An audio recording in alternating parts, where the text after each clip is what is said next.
सलामुन अला इबादिहिल्लज़ीना इस्तफ़ा अम्मा बाद फ़अऊज़ु बिल्लाहि मिनश शैतानिर रजीम बिस्मिल्लाहिर रहमानिर रहीम हुन्ना लिबासुल लकुम व अंतुम लिबासुल लहुन्न आमनतु बिल्लाहि सदक़ल्लाहुल मौलानाल अज़ीम व बल्लगना रसूलुहुन नबियुल अमीनुल मकीनुल मतीनुल मदीनुल करीम व नहनु अला ज़ालिका लमिनश शाहिदीन वश्शाकिरीन अल मुक़िनीन वल मुतमइन्नीन वल्हम्दुलिल्लाहि रब्बिल आलमीन। या रसूलल्लाह उन्ज़ुर हालना या हबीबल्लाह इस्मा क़ालना इन्नना फ़ी बहरि ग़म्मिन मुग़रक़ुन ख़ुज़ यदना सहिल लना इश्क़ालना।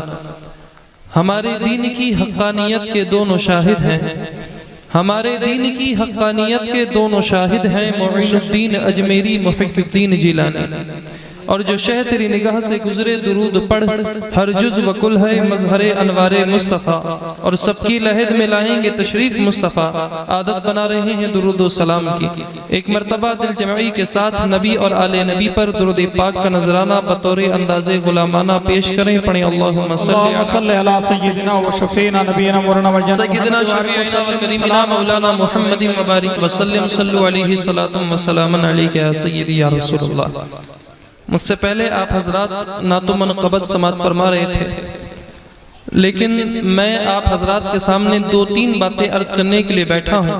तो मेरी आप हजरात से एक गुजारिश है कि जब तक मैं आपके सामने कुर्सी खिताबत पर बैठा रहूँ और आप हजरात से मैं गुफ्तगू करूँ, तो आप हजरात अपनी पूरी तवज्जो मेरी तरफ रखिए, ताकि मैं आपको दो तीन बातें यहाँ से ऐसी बता करके जाऊं तो जो वो आपके प्रैक्टिकल जिंदगी में काम आए। सुभान अल्लाह। देखिए, ज़हन जब भी तकरीर में आए तो ऐसा बना करके आए कि हमें यहाँ से एक या दो बातें ऐसी याद करके ले जानी है जो हमारी जिंदगी में इनकलाब पैदा करे। तकरीर हम अक्सर सुना करते हैं, और अब तो इंटरनेट का जमाना है, यूट्यूब खोला और दुनिया के हर मौलवी की तकरीर सुन, जिसकी तकरीर इंटरनेट पर है। तो तकरीर तो हम लम्हा लम्हा सुन सकते हैं और हम रोज सुन सकते हैं, और अल्हम्दुलिल्लाह सुम्मा अल्हम्दुलिल्लाह अगर हमारे इलाके में मजलिस सजी हो तो हम जाकर के रूबरू उलमाए किराम का खिताब सुन सकते हैं। लेकिन वो खिताब, वो तकरीरें और वो गुफ्तगू उस वक्त तक हमें फ़ायदा या हमें इफादा नहीं दे सकती कि जब तक हम तकरीर में ये जहन बना करके आकर के नहीं बैठे कि हमें यहाँ से दो तीन बातें याद करके ले जानी।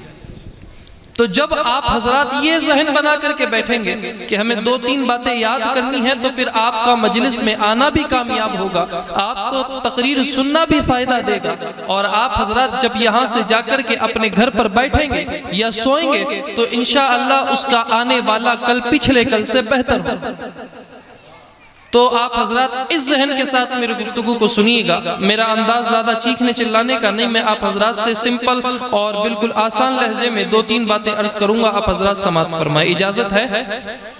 देखिए, शादी का मौका है और ये मजलिस सजाई गई है शादी की मुनासिबत से। दूल्हे राजा यहाँ पर स्टेज पर बैठे हुए हैं और इनके सहरे पर शादी का सहरा सजा है। अल्लाह इनकी शादी में बेपनाह बरकतें अता फरमाए और ज़ौजैन के दरमियान हमेशा इत्तेफाक और इत्तेहाद पैदा फरमाए और खूब इनके माबैन मोहब्बतें अता फरमाए। मैंने खुतबा मसनूना के बाद एक आयत करीमा को अपने मौजू के लिए मुंतखब किया। कुरान मुक़द्दस में अल्लाह ने इरशाद फरमाया, हुन्ना लिबासुल लकुम व अंतुम लिबासुल लहुन्न, के मर्द औरतों के लिए लिबास है और औरतें मर्दों के लिए लिबास है। कुरान मुक़द्दस में अल्लाह ने औरत को मर्द के लिए लिबास बताया और मर्द को औरत के लिए लिबास बताया। देखिए, दुनिया में सबसे पहले अगर कोई रिश्ता वजूद में आया तो वो मियाँ बीवी का आया, माँ बाप का नहीं आया, भाई बहन का नहीं आया, दोस्ती का नहीं आया। बहरहाल किसी भी कोई भी रिश्ता आप उठा करके देखें, वो दुनिया में पहले वजूद में नहीं आया, बल्कि सबसे पहले दुनिया में अगर कोई रिश्ता वजूद हाल में आया तो वो आया शादी का रिश्ता। आप पूछेंगे कैसे? तो वो ऐसे कि जब अल्लाह ने हजरत आदम अलैहिस्सलाम को पैदा करने के बाद जब जन्नत में रखा, तो जन्नत में रखा तो हजरत आदम अलैहिस्सलाम को जो दिल लुभाने वाली चीज हो वो जन्नत में नहीं मिल सकी। तो हजरत आदम अलैहिस्सलाम ने मौला से अर्ज की कि मौला कोई ऐसी चीज तो पैदा करके दे जो मेरा दिल लुभाए, जो मेरा मन लगाए और जिसको देख करके मेरे दिल को राहत पहुंचे, मेरे दिल को तस्कीन पहुंचे। तो उस दुआ के बाद हजरत आदम अलैहिस्सलाम की पसली से हजरत हव्वा को पैदा किया गया।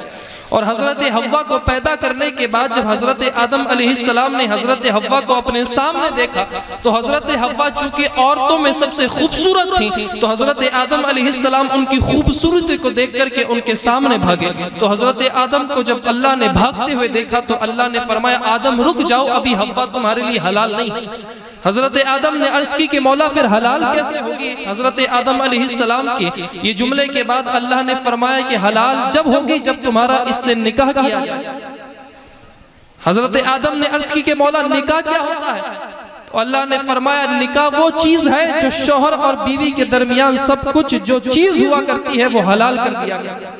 हजरत आदम अलैहिस्सलाम का रिश्ता हजरत हव्वा से किया गया और हजरत आदम और हजरत हव्वा की शादी जन्नत में की गई।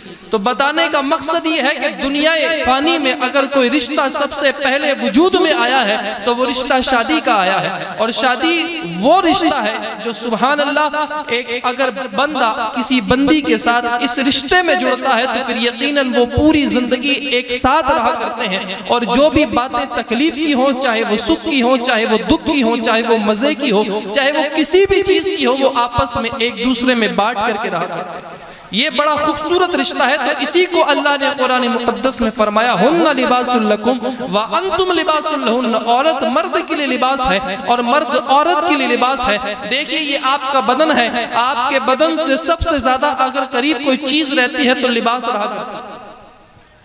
अगर आपके बदन से सबसे करीब कोई चीज रहती है तो वो कौन सी रहती है? लिबास रहती है। लिबास से ज्यादा करीब इंसान की कोई चीज नहीं रहा करती। इसीलिए अल्लाह ने इस रिश्ते को लिबास से ताबीर दी है कि जिस तरीके से लिबास तेरे बदन से सबसे ज्यादा करीब रहता है, इसी तरीके से तेरे लिए अगर सबसे करीब कोई होगा तो वो तेरी बीवी होगी। और बीवी के लिए फरमाया कि जिस तरीके से तेरा लिबास तेरे बदन से सबसे ज्यादा नजदीक रहता है, इसी तरीके से तेरे लिए सबसे ज्यादा नजदीक तेरा शौहर रहे।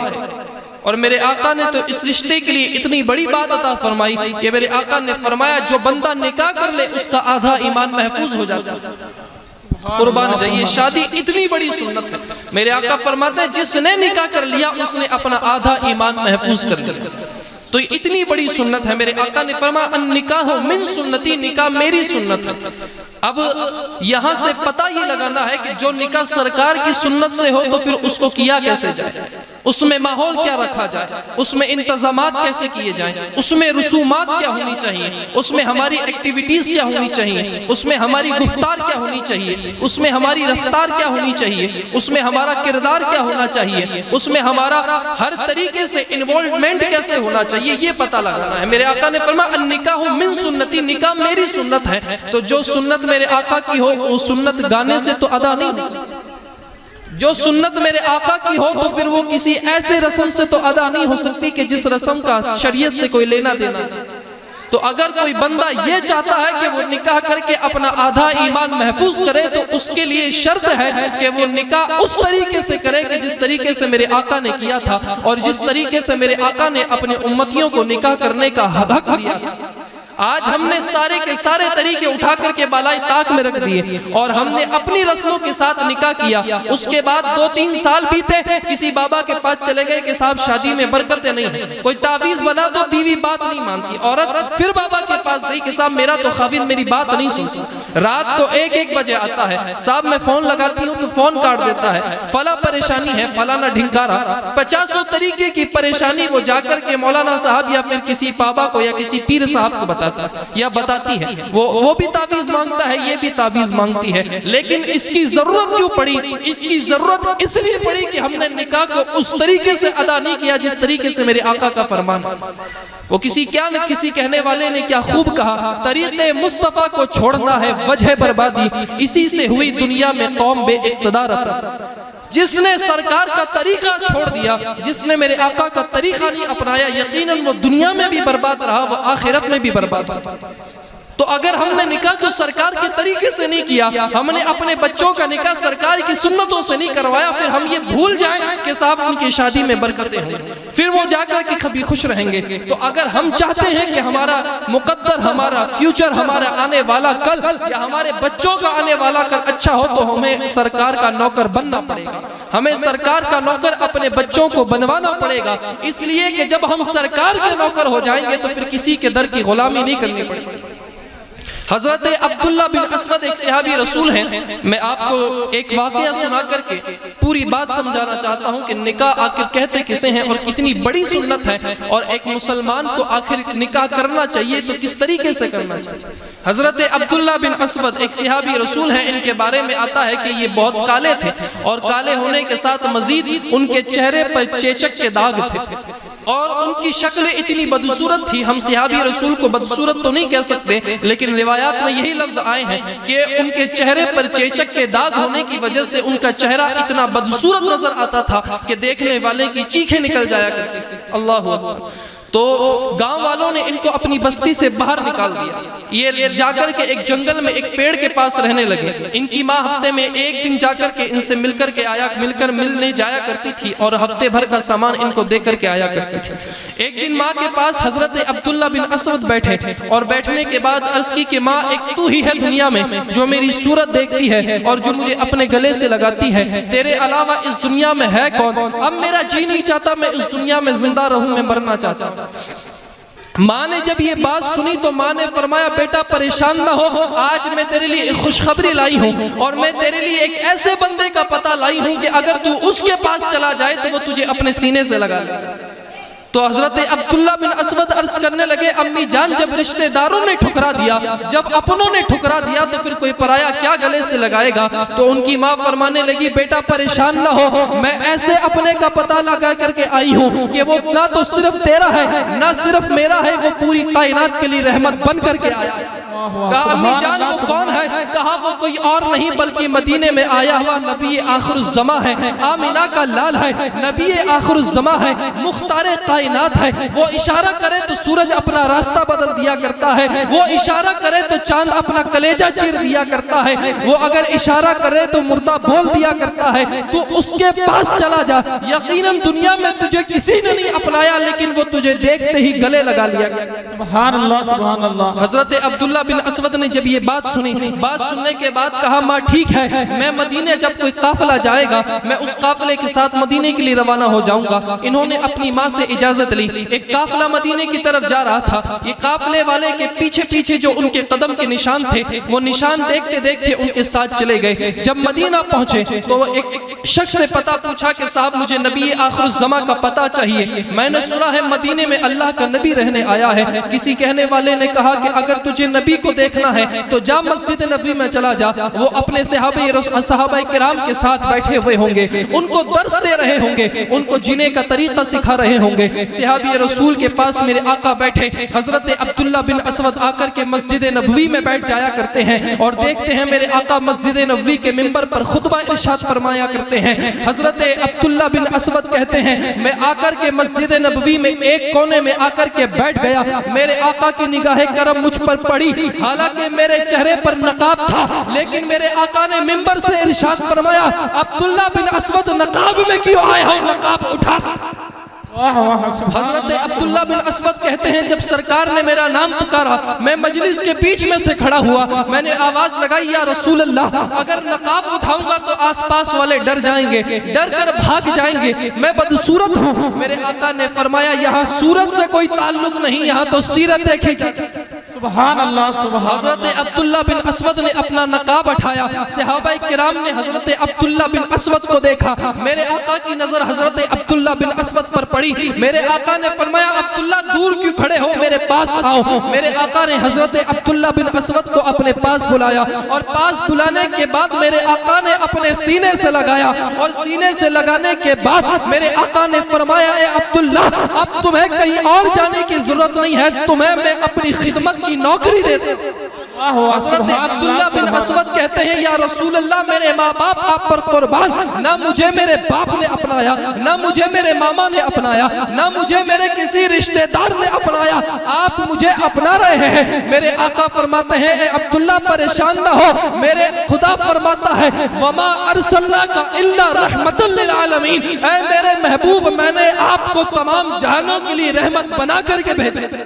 हजरत अब्दुल्ला बिन असवद के बारे में आता है जिसको किसी ने नहीं अपनाया, मेरे आका ने उनको अपना पर्सनल खादिम रख दिया। मेरे आका को ये वुजू का पानी दिया करते थे, मेरे आका की नानेरे मुबारक ये उठा करके मेरे आका को पहनाया करते थे। क्या नौकरी मेरे आका ने अता फरमाई। आज किसी बड़े स्टेट के मिनिस्टर के यहाँ हमारी नौकरी लग जाए, अगर हम उसको पानी झिलाएं तो हम दुनिया में अपना ढिंडोरा पिटवाते हैं कि साहब मैं बड़े मिनिस्टर के यहाँ काम करता हूँ, मैं फला मिनिस्टर के यहाँ पर पिए हूँ, मैं फला कमिश्नर के यहाँ पर पिए हूँ। अरे कोई हजरत अब्दुल्ला बिन असवद के मुकद्दर पर कुर्बान जाए कि वो किसी और को वुजू का पानी नहीं देता, वो किसी और को नालेन उठा करके नहीं देता, अरे वो तो वुजू का पानी उसको उठा करके देता है जो खुद कौसर का मालिक।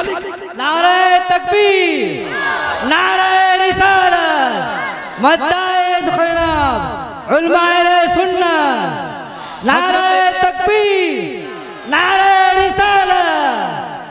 हजरत अब्दुल्ला बिन असवद को मेरे आका ने अपने पास रख लिया। हजरत अब्दुल्ला बिन असवद मेरे आका की नौकरी करने लग गए। मेरे आका एक दिन हजरत अब्दुल्ला बिन असवद को बुलाया। बुलाने के बाद हजरत अब्दुल्ला बिन असवद से फरमाने लगे, अब्दुल्ला बड़ा अरसा बीत गया तू मेरी नौकरी करता है, लेकिन जरा ये भी तो बता कि तेरे दिल में कोई ख्वाहिश है क्या, तेरी कोई ख्वाहिश बाकी रह गई, बताइए तो जरा। आखिर गुलामों से उनकी ख्वाहिश कौन पूछता है, लेकिन ये मेरे आका का किरदार है, ये मेरे आका की सीरत है कि मेरे आका गुलामों से भी उनकी ख्वाहिशात को पूछा करते हैं। कोई ला करके तो दिखाए ऐसा बंदा।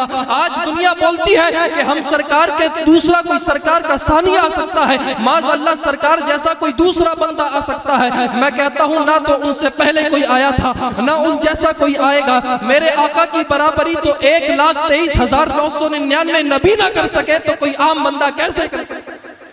हजरत अब्दुल्ला बिन असवद को मेरे आका ने पूछा, अब्दुल्ला इतने अरसे से मेरे यहाँ नौकरी कर रहे हो, जरा बताओ तो कोई ख्वाहिश बाकी तो नहीं रही। हजरत अब्दुल्ला बिन असवद बड़ी धीमी आवाज से अर्ज करते हैं, या रसूल अल्लाह अब दिल में कोई ख्वाहिश तो बाकी नहीं रही, लेकिन हाँ एक सुन्नत आपकी ऐसी रहती है कि जो मैंने अदा नहीं की। मेरे आका ने फरमाया, अब्दुल्ला कौन सी सुन्नत है। हजरत अब्दुल्ला बिन असवद अर्ज करने लगे, या रसूल अल्लाह आपने फरमाया निकाह आपकी सबसे बड़ी सुन्नत है, और जिसने निकाह कर लिया उसने अपना आधा ईमान महफूज कर लिया। या रसूल अल्लाह मैं भी आपका आधा ईमान महफूज करना चाहता हूँ। मेरे आका ने जब ये जुमला सुना, मेरे आका ने फरमाया, जाओ फला कबीले में जिसका एक सरदार रहता है उसकी बहन कवारी बैठी है, जाकर के उससे कहना मैं तेरी बहन से शादी करने के लिए। सुभान अल्लाह। अब बताइए, काले भी थे, चेहरे पर चेचक के दाग भी थे, जिनको गांव वालों ने नहीं अपनाया। सरकार फरमाते हैं कबीले के सरदार की बहन कवारी बैठी है, उसके पास अपना रिश्ता लेकर के जाओ। अगर आज का कोई बंदा हमें कह दे कि साहब जाओ फला कोई बंदा हो जो दुनिया में सबसे अमीर हो या शहर का सबसे अमीर आदमी हो, जाओ उसके यहाँ उसकी बहन या उसकी बेटी कवारी बैठी है उसके यहाँ अपना रिश्ता ले जाओ, हम कहेंगे पागल हो गए।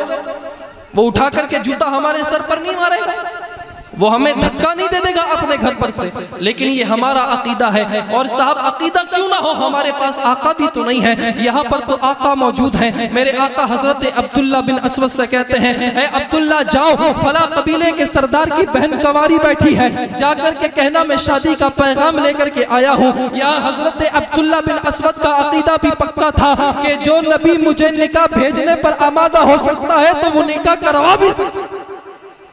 हजरत अब्दुल्ला बिन असवद ने कोई सवाल नहीं किया। हजरत अब्दुल्ला बिन असवद चले गए कबीले के सरदार के यहाँ पर, दरवाजा खटखटाया, अंदर से कबीले का सरदार आया। आने के बाद कहा कि मियाँ क्या लेने आए हो। हजरत अब्दुल्ला बिन असवद ने फरमाया कि मेरे आका ने मुझे भेजा है, नबी आखिरुज़्ज़मा ने मुझे भेजा है, मुख्तार कायनात ने मुझे भेजा है। कहा किस लिए भेजा, कहा तुम्हारी कवारी बहन से निकाह करने का पैगाम लाया हूँ। उन्होंने कहा है आपके घर में आपकी कवारी बहन है, मैं उससे निकाह निकाह का पैगाम लाया हूँ। अब भाई गुस्से में, कबीले का सरदार है यहाँ पर, यहाँ तो ऐसे आलम है कि मखमल का फर्श है, यहाँ पर तो ये आलम है कि हजारों खादिम मौजूद हैं, और सड़क किनारे पर एक शख्स ऐसा मिल गया कि जो कहता है मैं तेरी बहन से शादी करने आया हूँ, जो शक्ल से काला है, जिसके चेहरे पर चेचक के दाग हैं। ये गुस्से में बुलबुला हो गया और आने के बाद गुस्से में कहने लगा, अरे मियाँ पागल हो गए हो, कहाँ मेरी बहन, कहाँ तुम्हारा रहन सहन, तुम्हारा निकाह मेरी बहन से नहीं हो सकता, जाते हो या नहीं वरना खादिम उसे कह करके मार खिलवाओ। जब यहाँ पर इनका मुकालमा चल रहा था, जो पर्दे में बैठी कबीले के सरदार की बहन, उसने जोर से आवाज लगाई, भाईजान मुझे ये रिश्ता मंजूर है।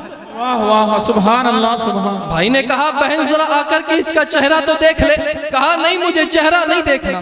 कहा अरे बहन आकर के तो देख ले कि आने वाला कौन है। बहन का जुमला सुने, बहन कहती है भाईजान तुम आने वाले को देखते हो, मेरी नजर तो भेजने वाले की। सुभान अल्लाह सुभान अल्लाह। नाराए तकबीर, नाराए रिसालत, नाराए रिसालत। कहा आने वाला तो गुलाम है लेकिन भेजने वाला मुख्तारे कायनात है। आने वाला तो कमजोर है लेकिन भेजने वाला ताकतवर है। आने वाले के पास कोई साजो सामान नहीं लेकिन भेजने वाला तो जन्नत का मालिक है। तुम आने वाले को मत भेजो, मत देखो, देखो भेजा किसने है। बहन ने कहा भाईजान मुझे रिश्ता मंजूर है। भाई ने कहा ठीक है फिर इसको भी मंजूर, इसको भी मंजूर। निकाह फिक्स कर दिया गया। मेरे आका के पास हजरत अब्दुल्ला बिन असवद आए। आने के बाद अर्ज करने लगे या रसूलल्लाह रिश्ता पक्का हो गया है लेकिन अभी भी एक टेंशन बाकी है, अभी भी एक परेशानी मेरी रहती है। मेरे आका ने फरमाया अब्दुल्ला अब क्या परेशानी है। अर्ज की या रसूलल्लाह मेरे पास तो पहनने के लिए कपड़ा नहीं है, अब शादी के लिए सामान कहां से खरीदूंगा। मेरे आका ने उनको अपनी चादर मुबारक अता फरमाई और मुबारक चादर अता फरमाने के बाद मेरे आका ने फरमाया अब्दुल्ला जाओ इसको बाजार में बेच दो और जो रकम इससे आए उससे अपनी शादी का सामान खरीद ले।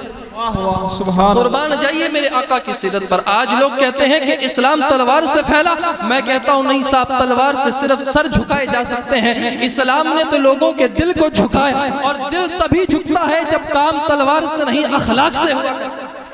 मेरे आका ने तो अखलाक का वो कारनामा करके दिखाया है कि कयामत तक उसकी मिसाल नहीं पेश की जा सकती। मेरे आका ने उनको अपनी चादर मुबारक अता फरमाई, फरमाया जाओ इसको ले जाकर के बेच दो और बेचने के बाद जो रकम आए उससे अपने शादी का सामान खरीद लेना। हजरत अब्दुल्ला बिन असवद मार्केट गए, अभी चादर को बेचा था और रकम हाथ में रखी थी कि जितने में कान में आवाज आई कि चलो अल्लाह की राह में कुर्बान होने के लिए चलो। जंग का ऐलान कानों में सुनाई दे गया। अब जो रकम जिससे शादी का सामान खरीदना था, अब उसी रकम से एक तलवार और एक ढाल खरीद करके ये बंदा जाकर के खुदा की बारगाह में शहीद हो गया। सुभान अल्लाह। रकम थी शादी का सामान खरीदने की, लेकिन उसी रकम से एक तलवार और एक ढाल लेकर के ये बंदा खुदा जाकर के मैदान जंग में शहीद हो गए। मेरे आका को जब खबर पड़ी कि हजरत अब्दुल्ला बिन असवद फला गज़वे में शहीद हो गए तो मेरे आका ने इनका जनाजा उठवाया और इनको गुस्ल दिया, कफन दिया और कफन देने के बाद जब इनका जनाजा उठाया गया कब्रिस्तान ले जाने के लिए तो मेरे आका अपनी ये पंजे के बल चल रहे थे। ऐसे पूरा पैर नहीं रखा, मेरे आका ऐसे पंजे के बल चल रहे थे। सहाबाए किराम ने देखा कि सरकार आज बड़े अजीब तरीके से चल रहे हैं, यहाँ तो जगह ही जगह है, सरकार आराम से भी चल सकते हैं। बहरहाल सहाबाए किराम ने ये माजरा देखा। जब हजरत अब्दुल्ला बिन असवद की तजहीज़ और तकफीन हो गई, उनको दफन कर दिया गया। सरकार ने अपने मुबारक हाथों को उठा करके दुआ मांग ली। जब तमाम चीजों से फारिग हो गए तो सहाबाए किराम ने अर्ज की या रसूल अल्लाह, हमने आज देखा कि आज आप अब्दुल्ला बिन असवद के जनाजे में अपने पंजों के बल चल रहे थे, लेकिन हमने देखा जगह तो बहुत थी, तो या रसूल अल्लाह आज आपका ये फेल हमें समझ में नहीं आया, जरा हमें समझा दे कि आपने ऐसा किया क्यों। मेरे आका ने फरमाया अगर सुनना चाहते हो तो सुनो, ये अब्दुल्ला बिन असवद इसने अपनी जिंदगी में वो कारनामा करके दिखाया है कि अल्लाह के नजदीक ये इतना मकबूल हो गया कि इसके जनाजे में आसमान से इतने फरिश्ते आए थे कि मोहम्मद अरबी को कदम रखने की जगह ना। सुभान अल्लाह, सुभान। नाराए तकबीर, नाराए रिसालत, नाराए रिसालत। तो ये मर्तबे तब नसीब होते हैं जब हम सरकार के तरीके पर चलते हैं। आज सहाबा किराम की जिंदगी को उठा करके देखें, किसी को गए हुए 1400 बरस हो गए, किसी को 1300 बरस हो गए, लेकिन आज भी दुनिया सिद्दीक के नाम के दीवाना है। आज भी दुनिया उमर फारूक के आजम के नाम के नारे लगाती हुई नजर आती है। आज भी दुनिया उस्मान गनी की सखावत को याद किए बैठी है। आज भी दुनिया अली की शुजाअत का लोहा मानती है। किसी को गए 1400 बरस हो गए, किसी को 1000 बरस हो गए, लेकिन ये आज लोगों के दिलों में जिंदा है। वो किस वजह से कि इन्होंने कभी मुस्तफा जान रहमत के दामन को नहीं छोड़ा, और यही चीज इन्हें आज क्या कल कयामत तक दुनिया में लोगों के दिलों में जिंदा रखे। आज आप तमाम सहाबाए किराम की कब्रों पर जाकर के उनकी कब्रों का मुताला कर ले, और अगर अल्लाह आपको दिल की नजर दे तो मैं आज यहाँ पर बैठ कर के दावा कर रहा हूँ, अगर अल्लाह आपको दिल की नजर दे और आप किसी सहाबाए किराम की कब्र पर चले जाएं और जाने के बाद उनसे पूछ ले आलम रोया में कि हजरत बताइए तो कब्र में क्या हाल है, हजरत बताइए तो 1400 साल बीत गए, आज कब्र में क्या कर रहे हो। मैं दावे के साथ कहता हूँ तमाम के तमाम सहाबाए किराम की कब्रों से सिर्फ एक आवाज आएगी, ये नाज ये अंदाज हमारे नहीं होते, झोली में अगर टुकड़े तुम्हारे नहीं होते, मिलती ना अगर भीख हुजूर आपके दर से, इस ठाट से मंगतों के गुजारे नहीं। वाह सुभान अल्लाह सुभान अल्लाह। नाराए तकबीर, नाराए रिसालत। अबू बकर सिद्दीक जब बने जब उन्होंने सरकार का दामन पकड़ा, उमर फारूक जब बने जब उन्होंने सरकार के दामन को पकड़ा, उस्मान गनी तब बने जब सरकार की सुन्नतों पर अमल किया, अली हैदर जब बने जब सरकार के दामन को पकड़ा। बहरहाल कहने का मकसद ये है, अगर हम चाहते हैं हमारी जिंदगी कामयाब हो, अगर हम चाहते हैं हमारी आखिरत कामयाब हो, तो हमें सरकार के तरीके को अपनाना पड़ेगा, हमें सरकार की सुन्नतों पर अमल पैरा होना पड़ेगा। अगर हम सोचें कि सरकार की सुन्नतों को तो हम पीछे रख दें और हम आगे आगे सिर्फ अपनी रसूमात को चलाएं, आगे हम सिर्फ हमारी मर्जी को चलाएं, तो मियाँ आपकी मर्जी 1 साल चल सकती है, 2 साल चल सकती है। मैं तो कहता हूँ दुनिया में जब तक आप रहो तब तक आपकी मर्जी चल सकती है, लेकिन जिस दिन आप अपनी कब्र में पहुंचोगे तो फिर यकीनन वो आपकी मर्जी फिर आपको कहीं और नहीं बल्कि जहन्नम के दरवाजे पर ला करके छोड़े। अगर आप चाहते हैं कि आपको जन्नत के दरवाजे का रास्ता दिखाया जाए तो फिर आपको सरकार अलैहिस्सलातु व तस्लीम के तरीके पर चलना। आज आप दुनिया में शादियों के रिवाज को देखें, माज़अल्लाह लड़कियां नाचती हुई नजर आती हैं। हमारे घरों का आलम देखिए, हमें कोई शर्म नहीं, कोई हया नहीं। लड़कियों का डांस हम देखते हैं, हम सड़कों पर उतर जाते हैं नाच गाना करने के लिए। नाच गाने के बाद मजीद ये कि डांस हमारा नौजवान करता हुआ नजर आता है। उससे पूछ लिया जाए कि भाई बता वुजू में कितने फराइज हैं, भाई बता नमाज का तरीका क्या है, वो नमाज का तरीका तो नहीं बता सकता, वो वुजू का तरीका तो नहीं बता सकता, लेकिन उसको डांस स्टेप सब याद है। उसको फला गाने पर नचवा दो वो भी सड़क पर नाच लेगा, लेकिन तन्हाई में उसको नमाज पढ़ना नहीं आता, वो तन्हाई में वुजू नहीं कर सकता। अरे बता तो जरा ये डांस तेरा कहां तक काम आएगा, अरे बता तो जरा ये डीजे तेरा कहां तक साथ देगा। ये तो तब तक काम आएगा जब तक तेरी हलक में सांस है, लेकिन मैं बताऊं कि हलक पर सांस जब चली जाए, तू अपनी कब्र में चला जाए, तो उसके बाद तेरे साथ क्या जाएगा, उसके बाद ना तो तेरे साथ डीजे जाएगा, उसके बाद ना तो तेरे साथ तेरा कोई डांस का स्टेप जाएगा, उसके बाद तो अगर तेरे साथ कोई जाएगा तो फिर वो तेरा वुजू जाएगा, उसके बाद तो अगर तेरे साथ कोई जाए तो जोहर की 4 रकातें जाएंगी, उसके बाद अगर कब्र में तेरे कोई काम आए तो असर की 4 रकात आएंगी, उसके बाद अगर फरिश्तों के अजाब से कोई बचा सके तो मगरिब की 3 रकातें काम आएंगी, उसके बाद अगर कब्र को तंगे से कोई बचा सके तो वो इशा की 4 रकातें काम आएगी, और उसके बाद अगर तेरी कब्र में कोई उजाला कर सकता है तो फिर वो कोई और नहीं बल्कि फजर की 2 रकात काम आएगी। तो हम सरकार अलैहिस्सलातु व तस्लीम की सुन्नतों पर अमल तो करें, उसके बाद हम अपनी जिंदगी को देखें कि हमारी जिंदगी का नक्शा कैसे चेंज होगा, उसके बाद हम अपनी जिंदगी को देखें कि हमारी जिंदगी का बेड़ा किस तरीके से पार लगेगा। शर्त यह है कि हम सरकार अलैहिस्सलातु व तस्लीम की सुन्नतों पर अमल करने लगे। ये शादी का जलसा है, मैं अपनी गुफ्तगू को सिर्फ यही कहकर के समाप्त करना चाहता हूँ कि आप हजरात शादी करें या कोई भी अपना कोई भी घर में कोई प्रोग्राम रखें, कोई फंक्शन रखें, बस उसमें इतना ध्यान रखें कि आप शरीयत के खिलाफ ना जाएं। इस्लाम ये नहीं कहता कि आप पैसा मत खर्च करो, सजावट ना करो, कोई खुशियां ना मनाओ। इस्लाम खुशी मनाने के खिलाफ नहीं है। इस्लाम जो आजकल की रसूमात लोगों ने अपनी तरफ से बना ली है, इस्लाम उसके खिलाफ है। आप सरकार अलैहिस्सलातु व तस्लीम के शरीयत पर चलें, उसके बाद शरीयत के अंदर रहकर के आप करोड़ों रुपए खर्च करें, आप लाखों रुपए खर्च करें, आपको कोई नहीं रोकेगा। इस्लाम पैसा खर्च करने से मना नहीं करता। इस्लाम तो पैसा वहां खर्च करने से मना करता है जहां वो फजूल का गिना जाए, जहां पर हरामकारी हो, जहां पर उसको कोई फायदा नहीं मिले। आपने अगर पैसा खर्च करना है, आपकी बेटे की शादी है, अगर अल्लाह ने आपको दिया तो आप 100 गरीब लोगों को बिठा करके उनको खाना खिलाएं। जब तक आपका बेटा जिंदा रहेगा उसको दुआ मिलती रहेगी, कब्र में जाएगा तो फरिश्ते उसको सलाम करेंगे। तो हम जब ये तरीके अपनाएंगे तब जाकर के हमारी जिंदगी सुधरेगी, तब जाकर के हमारी जिंदगी खूबसूरत बनेगी। सिर्फ और सिर्फ दुनिया वालों को दिखाने के लिए और स्टाइल मारने के लिए डांस कर लेना, गाने गा लेना, ये सिर्फ उस वक्त तक आपको वाहवाही दिलवा सकती है, लेकिन मरने के बाद आपको ये चीजें काम नहीं आने वाली। मरने के बाद तो अगर कोई काम आएगा तो या तो वो कलामुल्लाह काम आएगा या मेरे आका की नौकरी काम आएगी। अल्लाह ज़ौजैन के दरमियान इत्तेफाक व इत्तेहाद पैदा फरमाए, साहिब खाना के घर में खैर बरकत अता फरमाए, दुनिया भर में जितनी भी परेशानियां हैं उन सब की परेशानियों से हम सबको बचाए। व आखिरु दावाना अनिल हम्दुलिल्लाहि रब्बिल आलमीन, वस्सलामु अलैकुम व रहमतुल्लाहि व बरकातुहू। वाह वाह, सुभान।